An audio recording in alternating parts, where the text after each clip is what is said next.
ओम नमः सदेभ्यः। ओम नमः सदेभ्यः। ओम नमः सदेभ्यः। मंगलम भगवान वीरो मंगलम गौतमो मुनि मंगलम कुंद कुंदाद्यो जैन धर्मोस्तु मंगलम सर्वमंगल मांगल्यम सर्वकल्याणकारकं प्रधानं सर्वधर्माणां जैनं जयतु शासनं जैनं जयतु शासनं वन्दितु सव्यसिद्धि दुर्गमचलमणोभवं गतिं पत्ये मोक्षामि समयपाण मृण्मो सुदिके विलीभणिदम् नमः समय साराय श्वानमूर्त्या चकासिते चित्स्वभावाय भावाय सर्वभावान्तरच्छिदे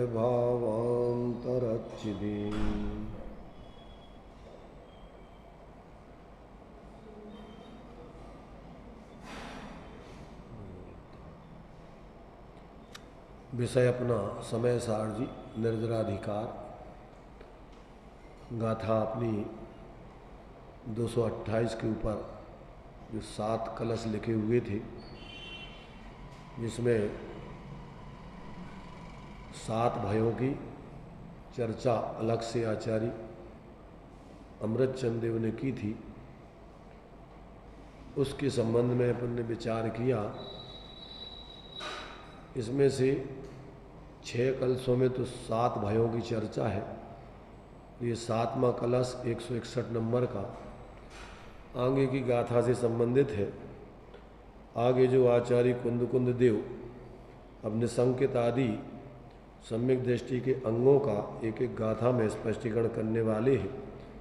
अब उसकी जानकारी के रूप में है, पहले अपन 161 नंबर के इस कलश को पढ़ के और फिर क्रमशः जो आचार्य कुंद देव ने सम्यक दृष्टि के 8 अंगों का स्वरूप स्पष्ट किया है, उसके लिए उन 8 गाथाओं में पढ़ के और फिर इस निर्जराधिकार का समापन किया जाएगा।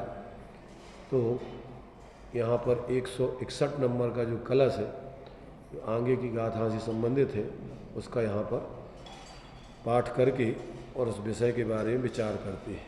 देखिए 161 नंबर का कलश। टंकोत्कीर्ण स्वरस निश्चित ज्ञान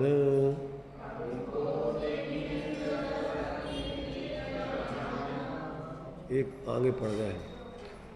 टंकोत्कीर्ण ये मंदाक्रांता छंद है। वो पहले जो था सिंह निष्क्रीडित था, वो उसकी लय अलग थी, इसकी लय अलग है। टंकोत्कीर्ण स्वरस निश्चित ज्ञान सर्वस्व भाजा सम्यक दृष्टिर यदि है सकलम ग्रंथि लक्ष्माणि कर्म तत्तस्यास्मिन् पुनरपि मनाक् कर्मणो नास्ति बंधा पूर्वोपात्तं तदनुभवतो निश्चितं निर्जरैव।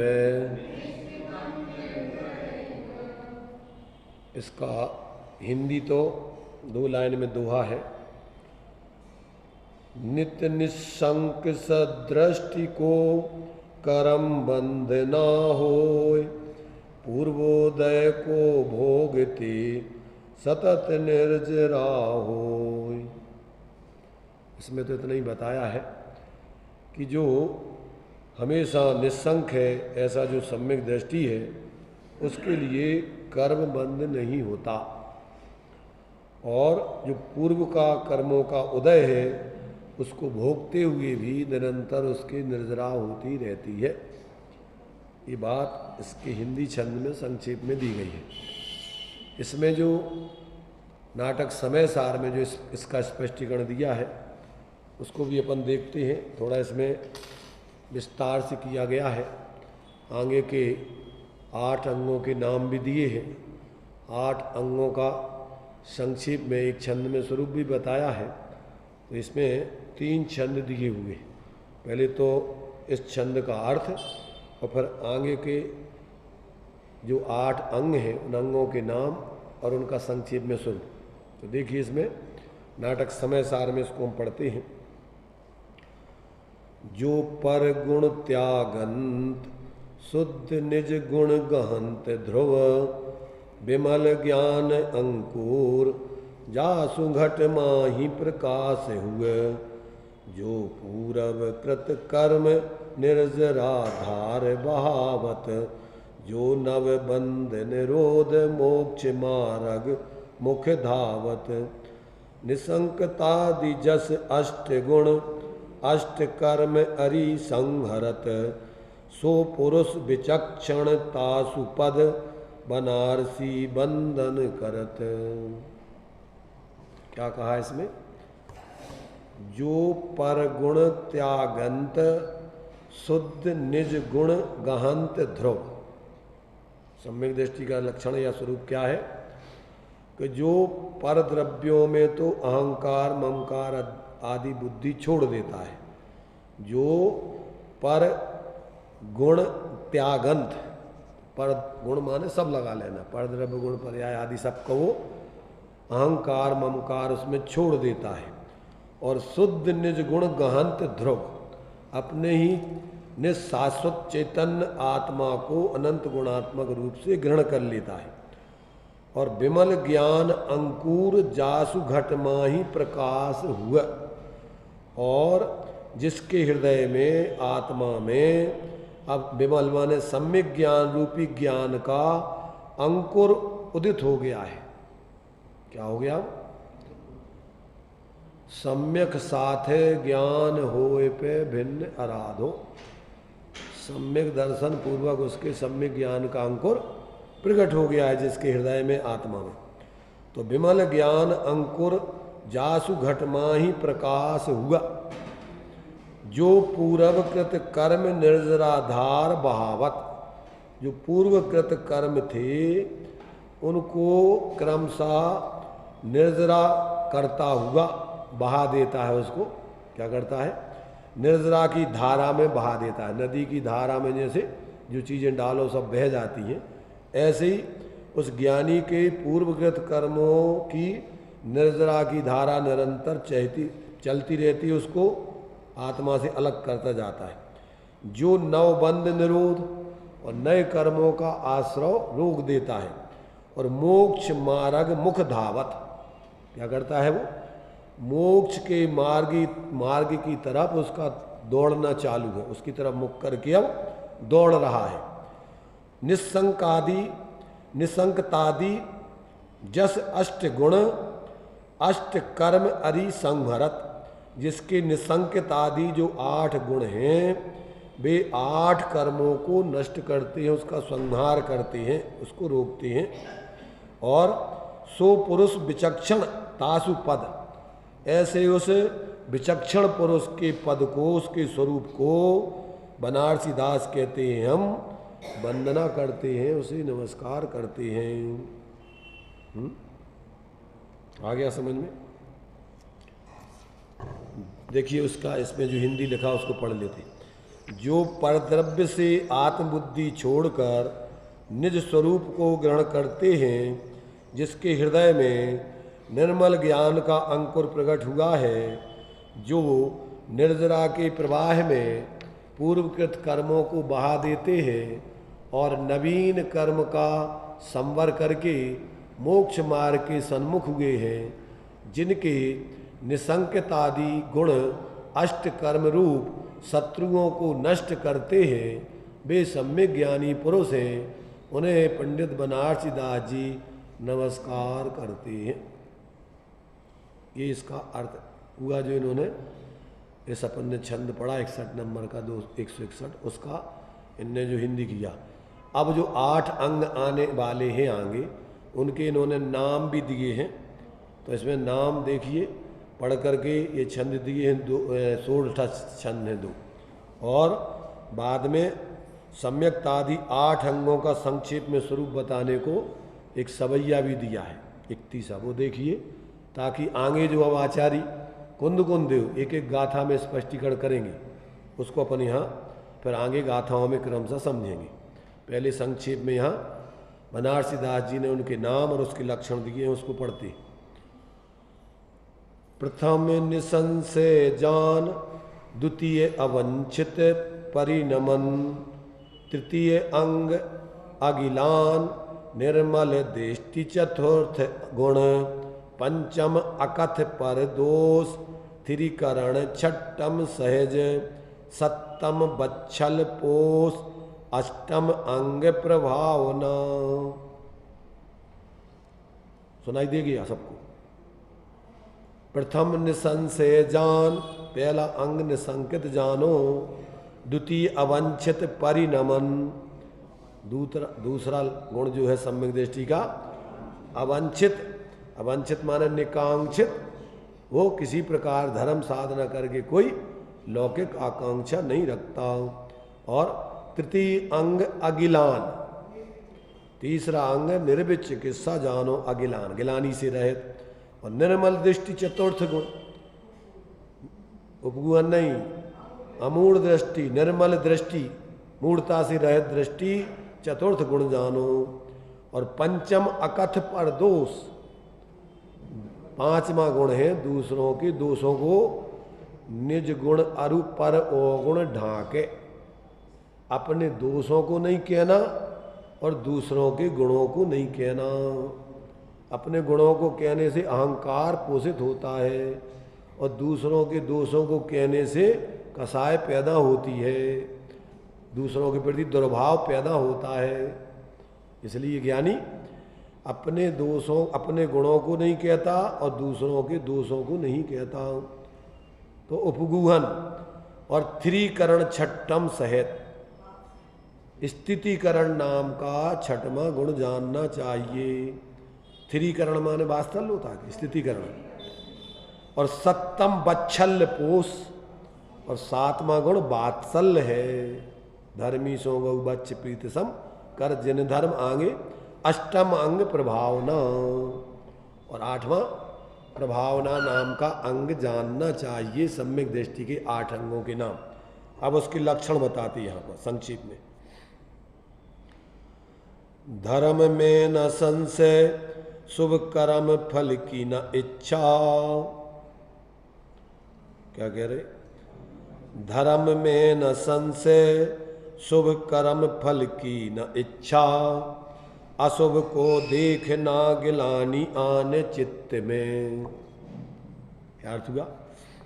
धर्म में न संशय, वस्तु स्वरूप के बारे में संशय नहीं करना या नहीं होना, ये निसंकित नाम का गुण है सम्यक दृष्टि का। और शुभ कर्म फल की न इच्छा, पुण्य फल को भोगने की इच्छा नहीं चाहता वो, कि हमें सब कुछ ऐसा ये मिल जाए वो मिल जाए। भाई सब लोग क्या चाहते हैं? लौकिक दृष्टि से सब अनुकूलताएं चाहते हैं, सब मिथ्या दृष्टियों का 24 घंटे जो काय की इच्छा रहती, धंधा करते हैं, नौकरी करते हैं, जो भी करते हैं, काय के लिए? बाहर से अनुकूलताओं के भोग के लिए। इन सारी अनुकूलताओं से हम सुखी हो जाएंगे।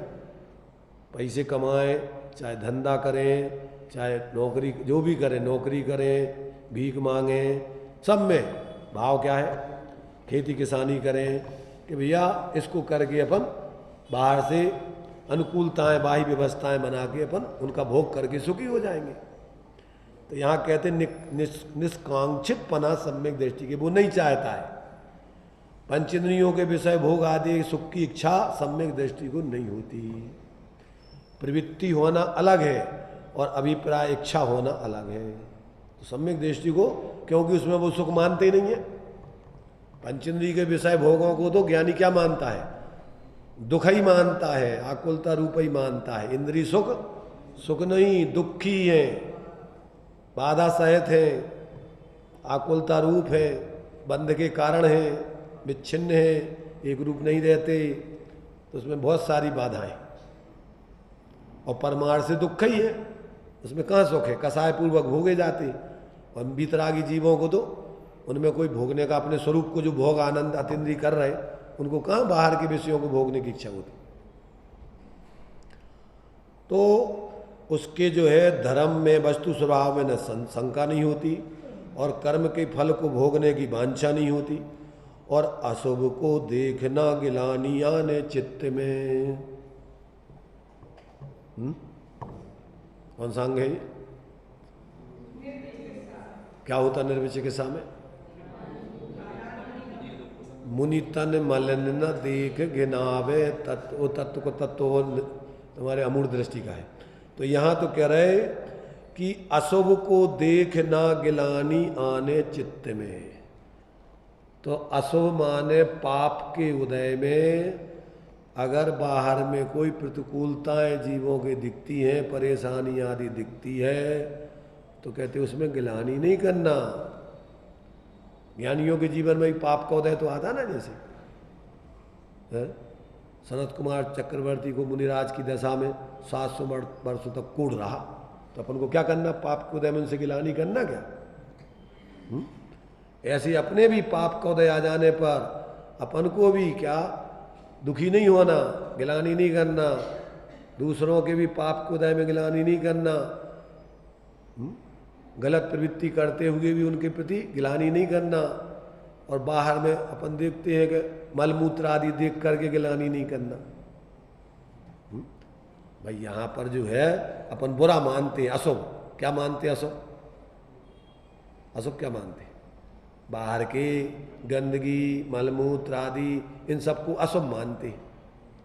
अशुभ है कि शुभ है? मलमूत्र आदि कैसा है?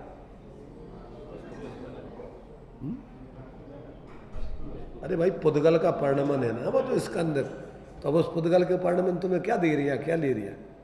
तुम काहे को मुंह खराब कर रहे हैं अपना, क्यों परिणाम बिगाड़ रहे? और दूसरों के भी पाप का उदय चल रहा हो तो उनको देख करके उनके प्रति भी दुर्भाव नहीं करना। क्यों? कि भैया पाप का उदय है ही, वो जीव तो चैतन्य स्वरूप है, भगवान स्वरूप है, उसके प्रति भी दुर्भाव नहीं करना। आता समझ में? नहीं आता। दूसरों की परिस्थिति पाप के उदय में हीन दशा हो, कैसी स्थिति बन जावे, तो अपन अब ज़्यादातर अपन क्या चाहते हैं कि जिन जिन साधकों के पुण्य का उदय है उनके तो आगे पीछे घूमते हैं, और पाप का उदय हो उनसे मुंह फेरते। ये लक्षण नहीं है धर्मात्मा का, सम्यक दृष्टि का। कौन सा लक्षण है? अरे भाई पाप के उदय में तो अपन क्या करें, और बल्कि उसका संयोग करें, उसको धैर्य बनाएं। अपन को प्रश्न हो सकता है, क्या हो सकता है कि रामचंद्र जी ने पाप के उदय में सीता जी को जंगल भिजवा दिया। भिजवा दिया कि नहीं? रामचंद्र जी ने नहीं भिजवाया, किसने भिजवाया? तो सीता जी के पाप के उदय ने भिजवाया। रामचंद्र जी तो निमित्त बन गए। रामचंद्र जी अंदर से नहीं चाहते कि सीता को कोई परेशानी हो, भेजें, परंतु जब उसके तीव्र पाप का उदय आए तो ऐसे ही निमित्त बन जाते अपने आप, नहीं चाहते हुए भी। अरे उनके पीछे, सीता के पीछे उनने कितना युद्ध किया, क्या क्या नहीं किया, ये बताओ। तो वो तो बाहर में कदाचित तुम्हें बाहर में कोई ज्ञानी डांट रहा हो, तुम्हारे साथ दुर्व्यवहार जैसा करता दिख रहा हो, पर वास्तव में वो दुर्व्यवहार उसका नहीं है, वो तुम्हारे कर्म की तीव्र उदय का है। अपन को क्या दिखता है कि रामचंद्र जी कितने बुरे हैं, बताओ। गर्भवती सीता को जंगल भिजवा दिया, भिजवाया रामचंद्र जी ने? अरे भाई अपन नहीं देख रहे अभी वस्तु व्यवस्था को, अपन नौ कर्मों को देख रहे। कुकर वृत्ति है अपनी, यथार्थ वृत्ति नहीं है वस्तु स्वरूप की। अंदर में देखो उनको कितनी तकलीफ हो रही है। एक तरफ इधर पूरी समाज दिख रही है, पूरा देश दिख रहा है कि अगर इस प्रकार से इनके पाप के उदय में ऐसी स्थिति में हम इनको रखते हैं तो समाज में सब विकृति खड़ी होने वाली है। तो जब पाप का उदय आता है तो सामने वाला नहीं चाहते हुए भी उसको वो कार्य करना पड़ता है। क्या? अब भरत चक्रवर्ती ने चक्र चला दिया अपने भाई के ऊपर, इनके ऊपर, भरत तुम्हारे से बाहुबली के ऊपर। किसने चलाया चक्र? किसने चलाया चक्र? कर्म के उदय ने चलाया कि भरत चक्रवर्ती ने चलाया? नो कर्म को देखते अपन बाहर से, अरे वो तो निमित्त बन रहा है बाहर में से, उनके ऐसे ही उदय चल रहा है, उनके भी ऐसे ही चल रहा उदय। कौन सा? वे भी कर्म के उदय में प्रवृत्ति कर रहे हैं, उनको चक्र रत्न की प्राप्ति है। तो अब चक्र रत्न का काम है कि 6 खंड को जीतकर और उसके स्वामी बनना। अब उसमें नहीं चलता कि भाई है कि कौन है, ये भाई बहन और पिता, ये तो व्यवहारिक व्यवस्था है। परमार्थ से तो अब उनको 6 खंड के अधिपति बनना है। तो जो भी सामने आएगा अगर वो स्वीकार नहीं करेगा तो उससे युद्ध करना उनकी मजबूरी है। अब ये समझ में किसकी आएगा? किसकी समझ में आएगा? जो सम्यक दृष्टि होगा उसकी समझ में आएगा, है? जो अंदर से वो जानेगा कि वास्तव में ये सब कर्म के उदय, अपने अंदर जो भाव हो रहे हैं ये कौन कर रहे हैं? सम्यक दृष्टि के जो विकारी भाव होते, वो सम्यक दृष्टि करता है कि होते हैं? बता, जो सम्यक दृष्टि के विकारी भाव है वो करता है कि होते हैं? तुम्हारे लिए जो स्वप्न तुम करते हो कि आते हैं, होते हैं? कोई जानबूझ के तो कौन स्वप्न लाएगा? ऐसे ही चारित्र मोह के कर्म के उदय में वो रागादिक भाव होते हैं। वो बिल्कुल भी करना नहीं चाहता, उसकी कोई इच्छा नहीं है, कोई रुचि नहीं है, और वो स्वभाव भी नहीं जानता कि अपना ये स्वभाव नहीं है, ये तो कर्म का कार्य है। स्वरूप दृष्टि से देखो तो ना तो अपना द्रव्य स्वभाव है और ना पर्याय स्वभाव है। वो क्या है? वो तो विभाव है। वो कर्म के उदय का ऐसे निमित्त नैमित्तिक संबंध है। इसलिए ज्ञानियों के जीवन में ये सारे अंदर की जो जीवन पद्धति है वो कोई अलौकिक मरममय होती है। सामान्य मिथ्या दृष्टि जीव उसको समझ ही नहीं पाते। इसलिए वो क्या करते हैं? वो बाहर से ही मूल्यांकन करते हैं ज्ञानियों का।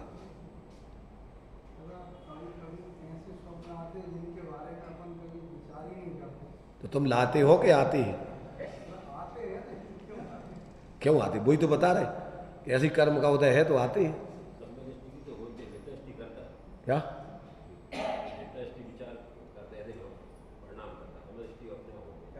अरे सम्यक दृष्टि मिथ्या दृष्टि सबको कर्म के उदय में होते हैं। कुछ भी कर्म के उदय में होते, पर वो करता स्वयं बनता कि हम कर रहे हैं, उनमें एकत्व बुद्धि करता, यही उसकी गलती है। उसके भी होते हैं, भी करता कोई नहीं है, ना मिथ्या दृष्टि ना सम्यक दृष्टि। करके बताए भाई, जो भाव मान लो एक बार हो गए, अब दोबारा करके बताए उसको। मिथ्या दृष्टि है, चलो शादी करने के बाद, शादी करने में जो पहली बार तो में जैसी उमंग होती, जैसे भाव होते, अब करके बताओ दोबारा वैसे, अगर तुम कर रहे हो तो कर सकते क्या? तो वो भी उसके कर्म के उदय में होते हुए भावों का कर्ता बन जाता है। अगर ज्ञाता बन करके और फिर अपने स्वरूप की आराधना करे तो फिर उन भावों का भी क्रम से अभाव होकर कर्मों का बंध नहीं हो आगे के लिए, और फिर उनका क्रम से निर्जरा होकर के अभाव हो जाए तो फिर वो भाव भी नहीं हो गए। इसलिए जो कर्तृत्व है उस कर्तृत्व को तोड़ना है। मिथ्या दृष्टि का कर्तृत्व है उनमें कि मैं करता हूं। आत्मा तो स्वभाव ज्ञान स्वरूप है, राग आदि स्वभाव वाला थोड़ी है। आश्रय भाव है तो वो आश्रय भाव कर्म के उदय में होते, और आत्मा तो ज्ञान स्वरूप है, जानने वाला है। तो उस समय भी मिथ्या दृष्टि भी वास्तव में उसके ज्ञान में ज्ञात होते हैं, पर उसको भ्रम हो जाता है। भ्रम रोग है ना मिथ्या दृष्टि में। तो क्या मानता है वो कि जैसे ये मेरे मैं ही हूं, मैं इनका करता हूं। जब तक भेद विज्ञान संयोग और संयोगी भावों से नहीं होगा तब तक उसको आत्मज्ञान हो ही नहीं सकता, स्वरूप अनुभव हो ही नहीं सकता। इसलिए अपने लिए जो पुरुषार्थ सिद्धि उपाय में संसार का मूल कारण यही तो दिया है दोनों, एव मयम कर्म कृतई भावई असमाहितोपि संयुक्त एव प्रतिभाति बालसा नाम सा प्रतिभाषा एव खलु भव बीजम। क्या लिखा? जो कर्मकृत भाव है, एव मयम कर्म कृतई भावई असमाहितोपि संयुक्त एव प्रतिभाति, आत्मा के स्वभाव से अप्रतिबद्ध होने पर भी, असंयुक्त होने पर भी संयुक्त जैसे दिखाई देते हैं। और यही भ्रम उसको संयुक्त जैसे ज्ञान में जैसे रागादिक घुस गए हो, ज्ञान रागादिक रूप हो गया हो। वास्तव में तो ज्ञान का स्वपर प्रकाशी स्वरूप है। वो तो क्या करता है, वो तो ज्ञान रूप रह करके जो भी है पर को जान लेता है भिन्न रहकर, और वो ज्ञान ही रूप रहता है। किस रूप रहता है ज्ञान? बताओ, क्या रागादिक रूप हो जाता क्या? तो वो आश्रव भाव में और ज्ञान स्वभाव में भेद विज्ञान नहीं करता, इसलिए वो एकत्व बुद्धि करके मिथ्या दृष्टि बन जाता है। शरीर आदि ये नोकर्म, ये भी कर्मकृत भाव है, और रागादिक ये भी कर्मकृत भाव है। बाहर के संयोग अघातिया कर्मकृत भाव है, और अंदर के जो घातिया कर्मों के निमित्त से होने वाले भाव है वे घातिया कृत है। मोक्ष मार्ग प्रकाशक जी में हमने बतलाया था ना कि जो बंध तत्व की भूल है चौथे अधिकार में, 8 कर्मों के निमित्त से होने वाले भाव वे कर्मकृत हैं, कर्म दिखते नहीं है, सूक्ष्म है। इसलिए या तो स्वयं कर्ता बन जाता है या अन्य किसी को कर्ता मानता है, और जब स्वयं और अन्य दिखाई नहीं देता तो मूढ़ होकर के भवितव्य को स्वीकारता है कि अब ऐसा ही होना था। यथार्थ बोध नहीं है इसको, सारे समझ में नहीं आ रहे। कभी अपन भ्रम में पड़ जाते हैं, कभी कह देते राग आदिक आत्मा के हैं, आत्मा करता है, कभी कहते आत्मा की नहीं है, आत्मा ज्ञाता है। क्या माने? देखो भाई, जिनेन्द्र भगवान का उपदेश स्यादवाद रूप है, अनेकांत रूप है। जहाँ आपको वस्तु स्वरूप का ज्ञान कराना है वहाँ तो जितने भी संयोग संयोगी भाव हैं वो सब कर्मकृत हैं, और जहाँ अपन को पर्याय के विकारी आदि भावों का ज्ञान कराना है, आश्रव भाव आत्मा के भाव आश्रव बताना है, वहाँ वो परिणति में आत्मा के ही हो रहे हैं।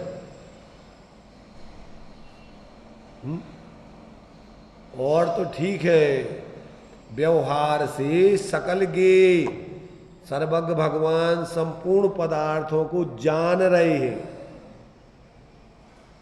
कौन सा कथन है ये? कौन सा कथन है? उपचरित असद्भुत व्यवहार में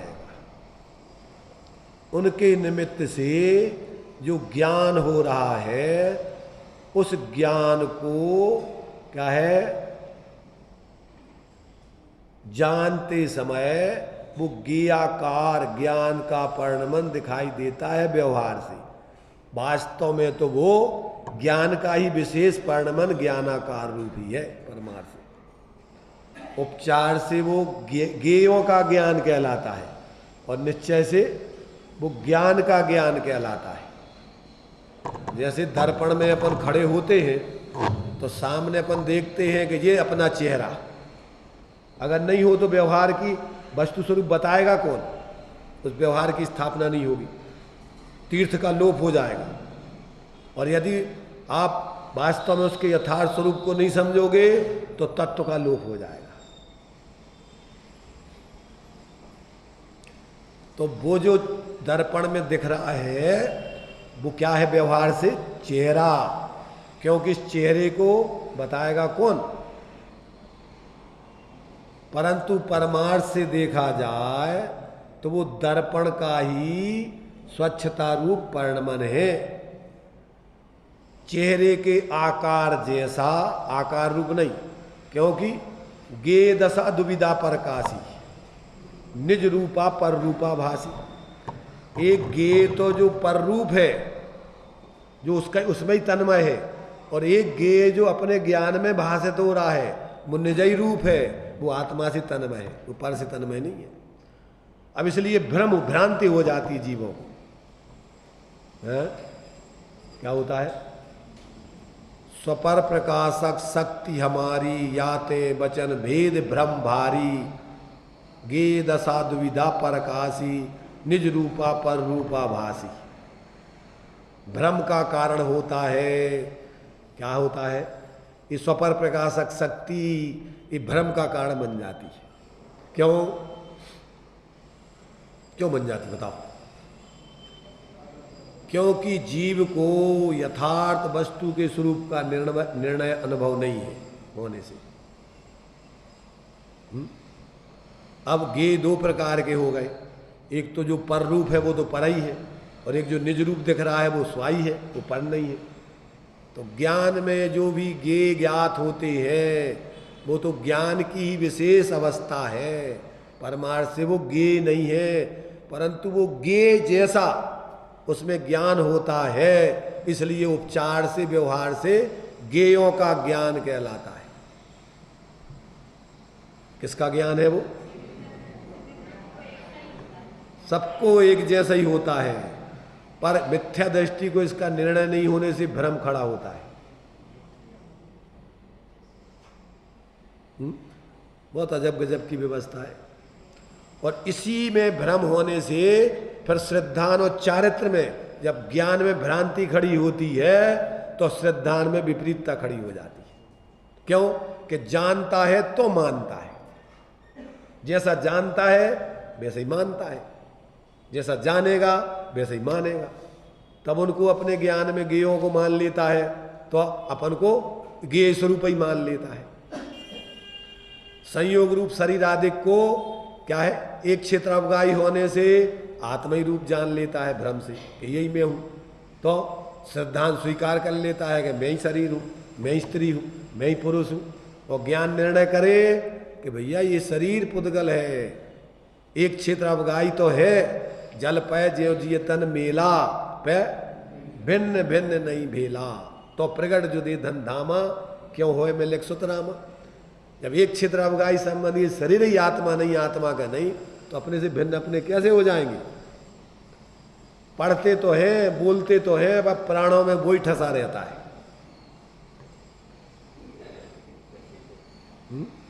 और सम्यक दृष्टि बोलता तो ऐसा है कि जी हमारे, और अंदर में मानता क्या है कि इनमें हमारा कुछ भी नहीं है। आमिक को खलु शुद्धो दंसन नाण मयो सदा रूबी, ना भी अथ मज्ज किंची भी अन्नम परमाणु मित्तम।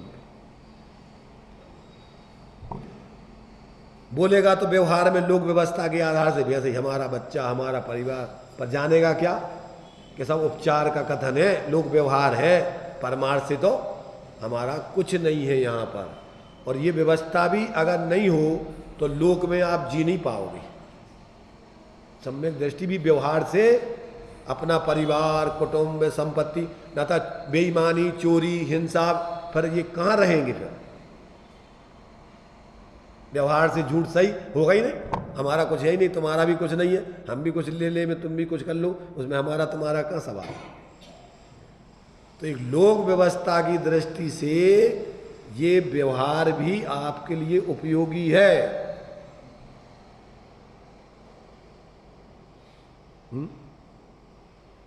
तो ये सारी व्यवस्थाएं जब तक व्यक्ति को समझ में नहीं आती तब तक व्यक्ति को बड़ा भ्रम खड़ा होता है। बड़ी विचित्र समस्या है। एक तरफ 6 खंड के अधिपति बाहर में सब करते हुए दिख रहे, भोगते दिख रहे, और कह रहे इनका कुछ नहीं है, ये तो बिल्कुल खाली है। क्या है? कैसा जानता है? सम्यक ज्ञानी के ज्ञान में अनेकांत होता है। व्यवहार से व्यवहार जानता है, निश्चय से निश्चय जानता है, स्वा को जानता है, स्वा को स्वरूप जानता है, पर को पर जानता है, तो वो अनेकांत है। मिथ्या दृष्टि के ज्ञान में अनेकांत नहीं है, भ्रम है। कभी कुछ कह देगा, कभी कुछ कह देगा, उसका कोई ठिकाना नहीं। पागल कभी माँ को पत्नी भी कह देगा, कभी पत्नी भी कह देगा, उसका कहना सही नहीं है। क्यों? भाव भाषण सहित नहीं है सही। क्या कह रहे?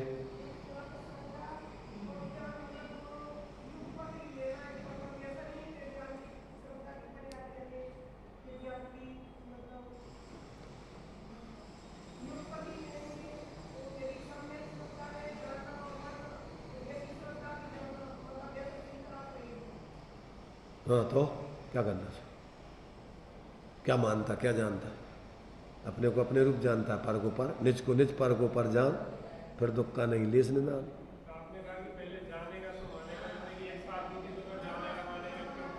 ये कथन किसे कहते हैं? व्यवहार में आपको जो भी कथन किया जाए परमार्थ एक साथ कहा नहीं जा सकता है। कहोगे तो क्रम तो यही। अच्छा, दूसरी बात सुनो, मिथ्यात्व का नाश करने के लिए पहले जानेगा तो मानेगा। सम्यक ज्ञान हो जाने पर तो युगपत होंगे, परंतु मिथ्या दृष्टि को पहले तत्व निर्णय करके जानेगा और बाद में तत्व निर्णय करके स्वरूप अनुभव करके फिर एक साथ ज्ञान, सम्यक ज्ञान प्रकट होगा। पर पहले अभी मिथ्यात अवस्था में आगम से, युक्ति तर्क से, ज्ञानियों के उपदेश से पहले जानेगा, निर्णय करेगा विकल्पात्मक दशा में, और फिर जब अपने स्वरूप को यथार्थ अंदर में निर्विकल्प होकर अनुभव करेगा तब उस समय उसका सम्यक ज्ञान प्रकट होगा। पहले आगम ज्ञान, युक्ति तर्क, उपदेश आदि से निर्णय करेगा और बाद में स्वरूप अनुभव करके एक साथ फिर सम्यक ज्ञान प्रकट होगा। जब तक स्वरूप अनुभव नहीं होगा तब तक उसका ज्ञान अभी सम्यक ज्ञान नहीं है, अभी परोक्ष ज्ञान है, आगम से है, युक्ति तर्क से है, ज्ञानियों के उपदेश से है, खुद के अनुभव से नहीं है अभी वो। जब तक खुद का अनुभव नहीं हो जाए तब तक वो सम्यक ज्ञान नाम प्राप्त नहीं करेगा।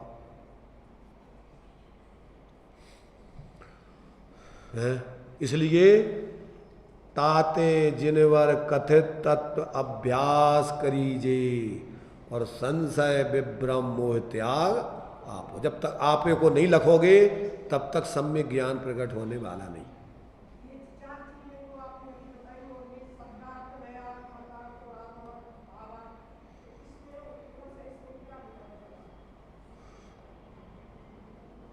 कुछ अंतर नहीं है। अपन को वो वस्तु स्वरूप को समझने के लिए व्यवहार व्यवस्था है। कौन सी? शब्द पूर्वक आपको व्यवहार में ज्ञान कराया जाता है। पहले शब्दों को सही जानो, फिर उन शब्दों के सही अर्थ को जानो, किस शब्द से किस अर्थ को बताया जा रहा है, फिर वो किस विवक्षा से कहा जा रहा है। उन नयों की दृष्टिकोणों को समझो। क्यों? कि जो भी कथन किया जाएगा वो किसी न किसी विवक्षा से होगा। तो ज्ञान प्राप्त करने का व्यवहार उपाय यही क्रम है उसका। सम्यक ज्ञान के 8 लक्षणों में दिए कि नहीं दिए? 8 लक्षण कौन कौन से? शब्दाचार, अर्थाचार, उभयाचार, कालाचार, बहुमानाचार, उपधानाचार, अनन्यवाचार, ये सब उसके स्वरूप है व्यवहार से। तो ये आपको क्रम से ज्ञान प्राप्त करना। तो शब्दों का भी, शब्दों नहीं जानते तो अब उनका अर्थ क्या समझोगे, और उनका सही अर्थ नहीं जानोगे तो वस्तु स्वरूप कैसे समझोगे। फिर विवक्षाएं नयों की नहीं समझोगे तो फिर ये कौन सी बात चल रही, द्रव्य स्वभाव के पर्याय स्वभाव, पर्याय में विभाव के स्वभाव, तो कैसे समझोगे। फिर कौन से मत में वस्तु स्वरूप के बारे में क्या क्या विपरीत मान्यताएं हैं, ये उसका पक्ष पहले प्रस्तुत किया जा रहा है, फिर उसका खंडन करना है। तो ये कौन की तरफ की बात चल रही है, ये नहीं जानोगे तो भ्रम से उसके मत को तुम मान लोगे सही कि ये तो लिखा है हमने। भी तो पहले उसके मत को खंडन करने के लिए प्रस्तुत करेंगे। क्या? आत्मा अनित्य होता है, सर्वथा अनित्य होता है। तो ये किसका? ये बौद्धों का मत है। परंतु आत्मा पर्यार्थिक नय से अनित्य है, द्रव्यार्थिक नय से नित्य है, सर्वथा अनित्य नहीं होता है। अब ये तो बौद्धमती बन जाओगे। अगर मैंने तुमने सांख्यमतियों का पढ़ लिया कि आत्मा तो शुद्ध ही है, अशुद्ध होते ही नहीं है, तो भ्रम है, माया है सब, तो सांख्यमती बन जाओगे। पर्याय को तुमने सर्वथा, अपन ने भी शुद्ध निश्चय नय का विषय मान लिया कि आत्मा में सब आश्रव आदि भाव होते ही नहीं है, ये तो सब कर्मकृत है, कर्म भिन्न नहीं है, तो क्या हो गया, पर्याय में तुमने माना ही नहीं तो सांख्यमती बन जाओगे। ये तो स्वभाव और विभाव आदि का और भेद विज्ञान करा के स्वभाव को ग्रहण कराने के लिए तुम्हें कह रहे कि अपने ज्ञान स्वरूप में ये राग आदि घुसते नहीं है, पर चारित्र में श्रद्धान में विपरीतता तो खड़ी होती कि नहीं पर्याय में। कर्म के उदय में जुड़ करके विपरीत श्रद्धा, आचरण में चारित्र में राग द्वेष आदि भाव पैदा हो रहे हैं, तो वो है तो काय में आत्मा की पर्याय में, पर अपना भेद विज्ञान करना है तो उनसे अब तुम्हें आत्मा का भिन्न स्वरूप कैसे जानोगे। तो आपको ज्ञान लक्षण से आपको स्वरूप बताएंगे कि अपने ज्ञान में रागादिक का भी प्रवेश नहीं होता है, भ्रांति तो खड़ी होती है, ध्यान रखना। इसलिए मिथ्या ज्ञान को भी मिथ्या दर्शन ज्ञान चारित्राणी संसार मार्गा। देखो इस समय सार में बंध के हेतुओं में दो प्रकार लिए हैं। एक तो मिथ्या दर्शन ज्ञान चारित्र पूर्वक असंयम आदि को बंध का हेतु लिया है। मिथ्यात अवरति प्रमाद कसाय और योग ज्ञान नहीं लिया।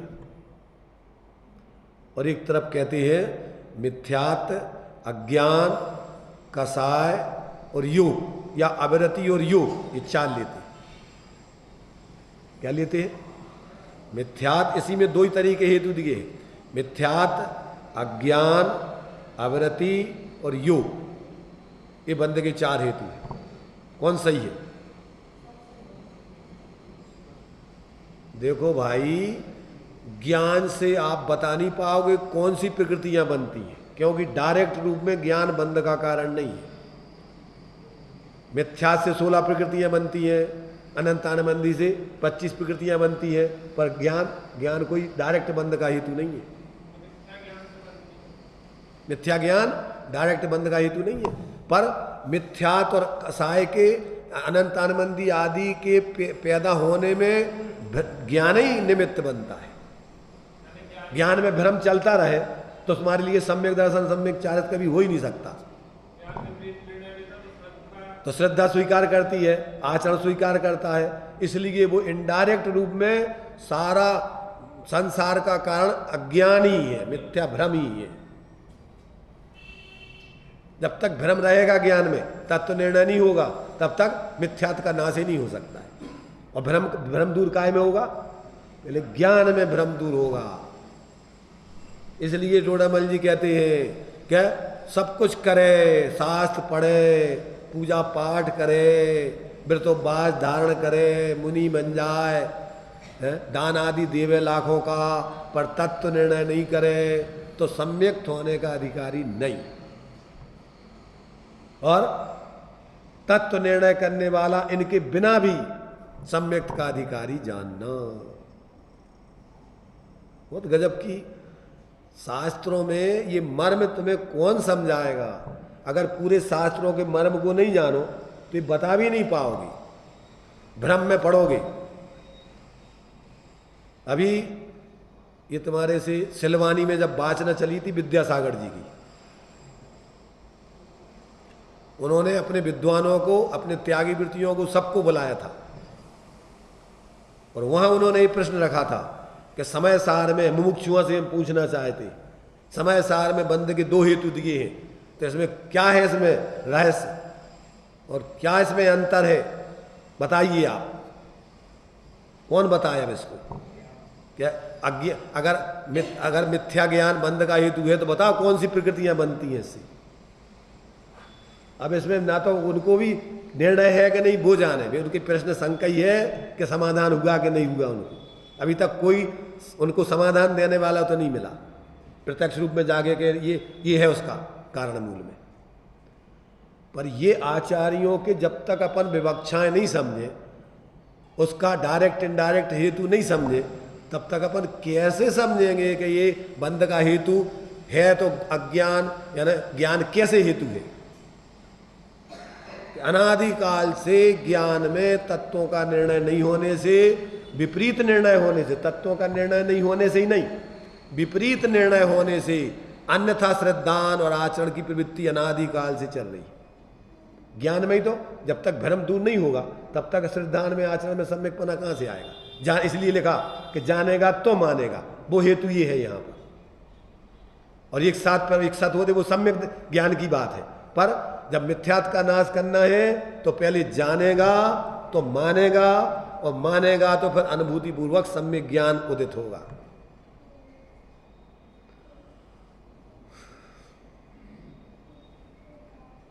समझना, इस पर विचार करना।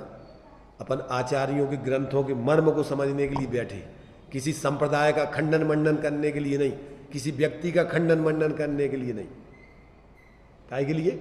अपन अपने जीवन में भ्रम दूर करके शंका रहित होकर, निशंकित होकर स्वरूप की आराधना करने के लिए जिनवाणी का स्वाध्याय। किसी दूसरों के दोष या उनका खंडन मंडन करना अपना जिनवाणी में प्रयोजन नहीं होता है। कोई भी जीव भ्रम में ना पड़े, इसके लिए आचार्यों ने सारी विवक्षाएं लिखी हैं। विचार करना इस पे। ये समझ में आ गया है विषय? अभी अच्छे अच्छे लोगों को इसका विषय समझ में नहीं आएगा कि ज्ञान बंध का हेतु है तो कैसा है वो, और बंध का हेतु तो बताओ क्यों, कौन सी प्रकृतियों से बंध होता है। अभी दूसरे अपने मुमुक्षों में ऐसे चलता था कि ज्ञान से बंध होता है, मानते थे। तो तुम्हारे से हेमचंद जी ने पूछा कि बताओ कौन सी प्रकृतियां बनती हैं ज्ञान से, कितनी प्रकृतियां बनती? अब बता ही नहीं सकते, आगम में है ही नहीं है ऐसा। तो फिर डमाडोल हो जाते हैं कि अब वो कैसे बंध का हेतु है वो।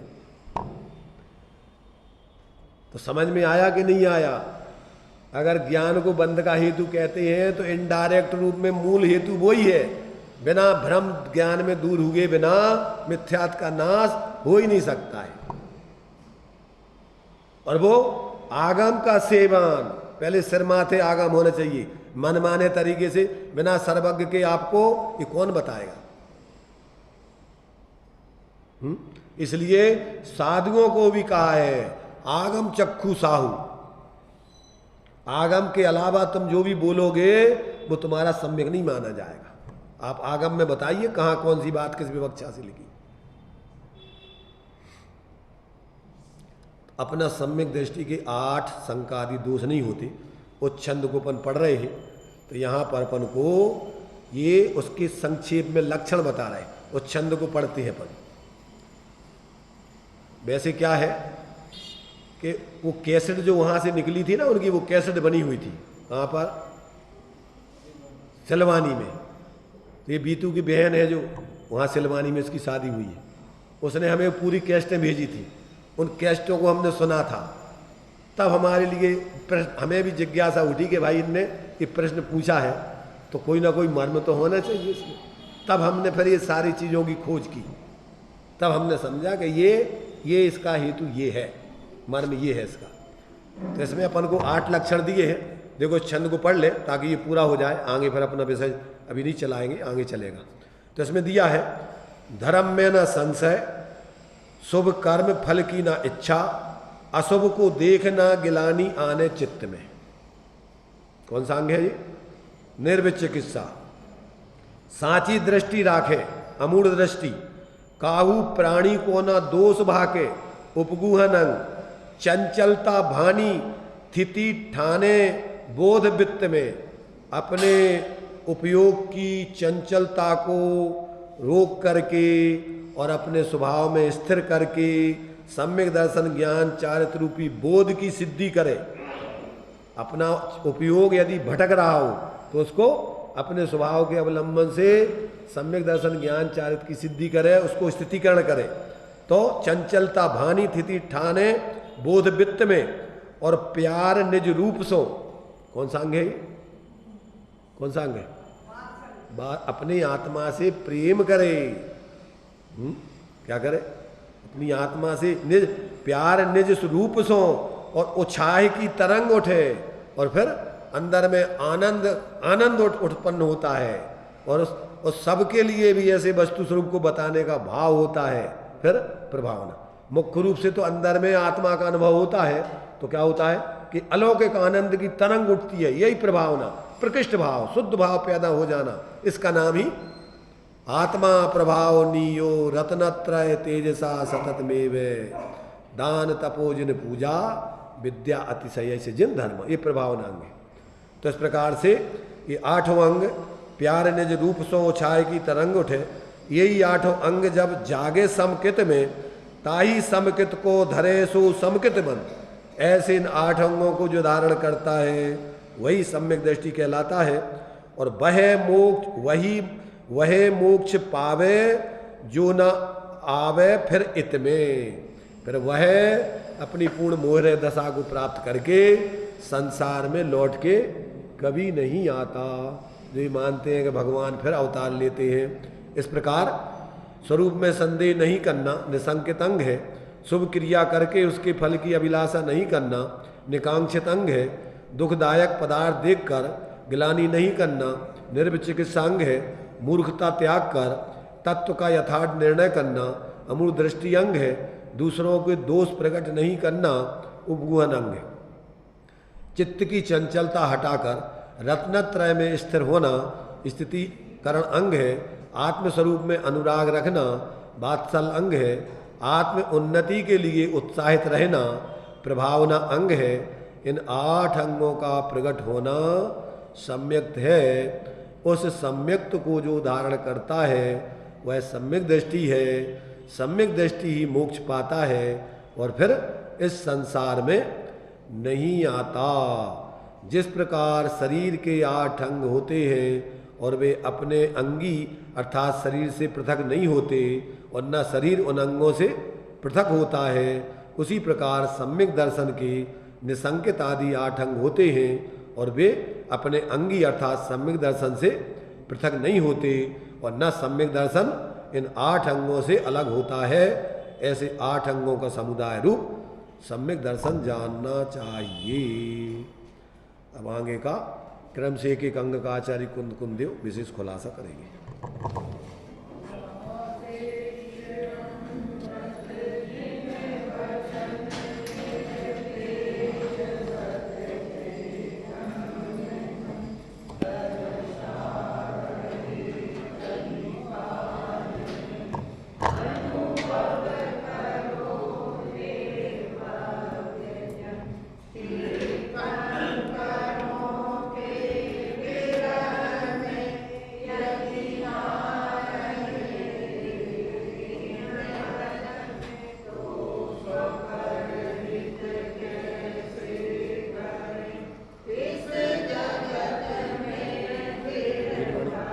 स्तुति पढ़ रही, हाथ जोड़े खड़े हो।